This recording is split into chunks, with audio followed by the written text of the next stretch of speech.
Can you use real place names and businesses in a story that's fictional but inspired by a news article or report? Hi, I'm entertainment lawyer Gordon Firemark, and this is Asked and Answered, where I answer your burning questions so you can take your career and business in entertainment all the way to the top. I'll have the answer for you in just a second.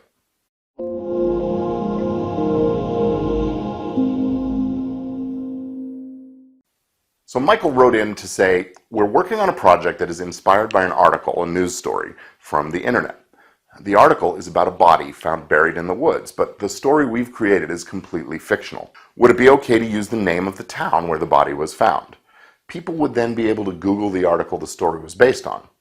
Now, the story is completely fictional, and it doesn't imply inclusion of anyone in the article. The body was found on land owned by a corporation. I assume it would be smart to make up a fictionalized corporation rather than use the real corporation because it's a very recognizable brand.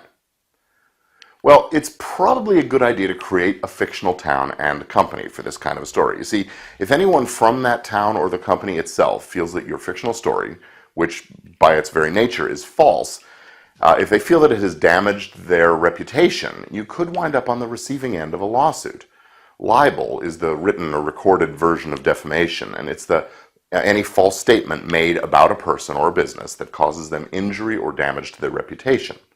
Now, it's true that the statement has to be factual in its nature, but because there was this news item that inspired your story, you do need to be extra careful. So my recommendation would be to change the names, the name of the town, the company name, just to avoid any problem. And don't try to capitalize on the news item by connecting your project too closely. That's what could give rise to those factual aspects that I mentioned. And do include the disclaimer saying that it's a work of fiction and that any resemblance to any actual events or persons is entirely coincidental.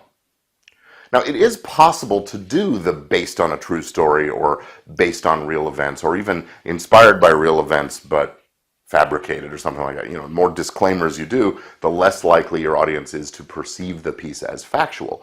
But what happens if people see it out of context and just a chunk of it without that disclaimer and so on?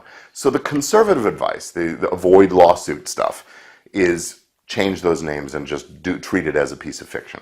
If you have a question you'd like me to answer here, jump on over to firemark.com/questions. And please subscribe to the YouTube channel so you don't miss any of these question and answer sessions. I'll see you soon.